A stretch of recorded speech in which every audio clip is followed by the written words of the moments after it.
અરે જાનવર ને બાપુ પ્રેમ આપ્યો હોય ને, જાનવર નો માર ખાવા દે કોઈ દી જિંદગીમાં. હગા છોકરા હોય ને વાયા ચારે વીઆઈ ગયા હોય ખબર ન પડે. આ હળદીના ઘાટ ઉપર મહારાણાનો ઘોડો પૂજાય છે ને, એ દિલ્હીના બાદશાહ. અરે બાપુ જો વિજય અપાયો હોય તો એ પ્રતાપ ચેતક નો છે, મહારાણાની તાકાત નહોતી ના.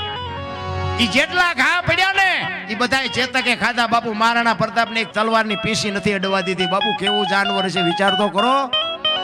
અને છેલ્લે જયારે બાપુ ઈ ઘોડાને બાપ કે મહારાણો પ્રતાપ કે મેં શિવ ભોળાનાથ ને બાપ કીધો છે, એક મારા બાપ ને બાપ કીધો છે, બાકી આ દુનિયામાં ત્રીજાને બાપ નથી કીધો. આ ચેતક હું તને બાપ કહું છું, જો એક વખત હાથીના કોંભજળ માથે ડાબા માંડી દે તો બાદશાહનું માથું ઉતારી લઉં, ચાકડીથી પીંડો ઉતારે. કેવું જાનવર છે. તેથી ઘોડો લઈ અને આમ હાથી પાસે ગયો. હાથીની અંબાડી ઉપર દિલ્હીનો બાદશાહ બેઠો છે.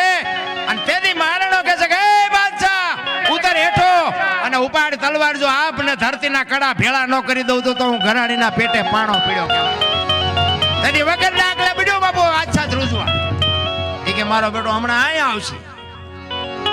અને બાદશાહ બાપુ આમ અંબાડી ઉપર બેઠો હતો ને, મહારાણો પ્રતાપ આમ દુશ્મનને જે વેરતો હતો ને, એક એક ગાયે 5-5 ના માથા ઉડાડતો હતો જેમ બાજરાના ડુંડા લાણે.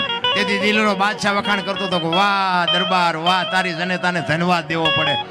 આ 22,000 ને હું રોટલા દઉં છું, પણ તારા જેવા જો મારી પાસે દવા હોય ને આખા હિન્દુસ્તાનમાં કોઈને રાજ ન કરવા દઉં. બાપુ દુશ્મનને વખાણ કરવા પડે, ઘા કરતા આવડે તો. તેથી ચેતકને બાપ કે છે મહારાણો. અને એ કે છે એક વખત હાથીના કુંભતળ માથે ડાબા માંડ અને એક ખેતરમાંનો રાઉન્ડ મારીને જબાંગ ઝાક લઈને ઘોડાને મૂક્યો વેતો.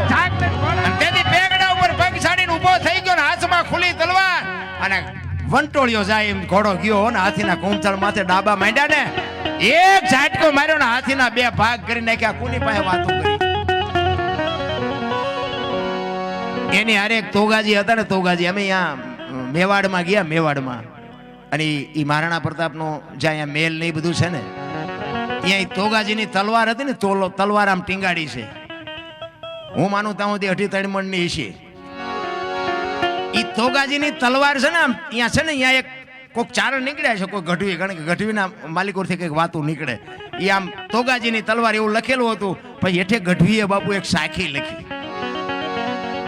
એ કે હતી તોગાના હાથમાં તેથી ગજને નહોતી ગનારતી, પણ આજ પડીશું કાયરના હાથ કે હાકર કોરોય નથી કાપતી.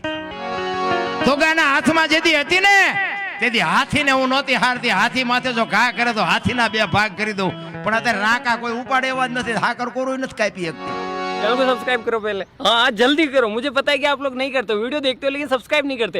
ये लाल कलर का बटन नहीं से दबाओ, जल्दी दबाओ, जल्दी दबाओ. फिर मैं शुरू करूँ. दबा दो जल्दी. दबा दिया, घंटी भी दबा देना.